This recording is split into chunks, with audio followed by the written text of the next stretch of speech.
Mas Bajnskës, incidente ku sulmohet policia, nuk më kujtohet që ka pas.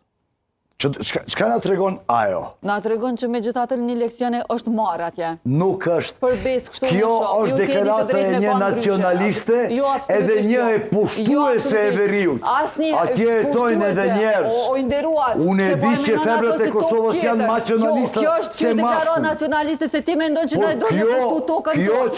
Jo, këtu e ke gabimin edhe lajtitin e parë. Me gjithë respektin. Puna është e besimit. Kjo që po bënin këtë studio është një partirje për revolta. Edhe sa shumë e kundër femrave nuk ka mundësi. Ti ki të drejtë me që nacionalist, po ki të drejtë me akuzuar të tjere që kur kërkojnë shtrirje të rendit edhe që të si në vendin e vetë me etiketu si nacionalist. Nëse qysh po menon ti që është lukse dhe privilegj mos me sulmu policinë një vendja, me shfar logjike po flet kur thu që 4 vjetë është sulmu policia, do me thënë posime një jashtë normalis, po flet për një diçka që duhet jetë gjëja më normale dhe më bazike me një vend ku ka qetësi, ku ka demokraci, ku sulmuar policia. Okej, mirë, ta dëgjojmë zotin Krstić, po. Shi çfarë vlere, nuk e keni sulmuar policinë. Jo, ti sulmoje policinë nëse të vjen mirë, apo ti po unë konsideroj që si në Prishtinë, si në Deri, po e sulmove policinë mirë nuk të vjen. Kush është i mendje që duhet me sulmule ta bëj? Edhe unë e flas për besimin.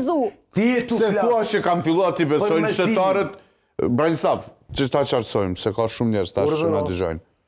Thua që ky mos sulmi ndaj policisë së Kosovës është se njerëzit kanë filluar t'i besojnë, apo sepse kanë urdhë nga Beogradi që të mos i sulmojnë policinë? Jam i sigurt që është urdhë nga Beogradi, por nuk kemi asnjë incident sporadike.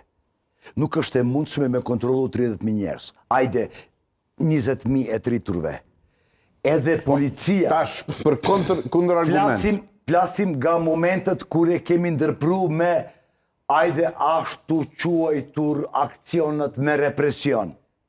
Me policia e ka ndru prezentimin e vetë në veriu e vendit. Jo, bane, nuk është të vërtet. I fundi incident që u do, si pas planit operative e zotri Veton Elshani, ajo ke veç një dëm e vogël, kur voglushët shqiptarët me 2 vetura me flamurat për ditën e pavërsisë. Janë dalur tashmë, po. Janë dalur pa asnjë incident. Që do me thonë, mas ketë incident, nuk kemi asnjë incident. Nuk kemi sulmet. Brane, mos na thuaj neve që nuk mund të kontrollohen me polici 30.000 njerëz, sepse ne kemi memorje, jemi të rritur në këtë vend, ku me polici, në fakt, është kontrolluar 1.2 milion banor. Ke parasysh në një periudhë tjetër. Pra, nuk mund ta thuash neve që nuk kontrollohen dot, se jemi kontrolluar. Pra, i bie që policia mund ta kontrollojë, pavarësisht që fundi mund të jetë problematik pastaj,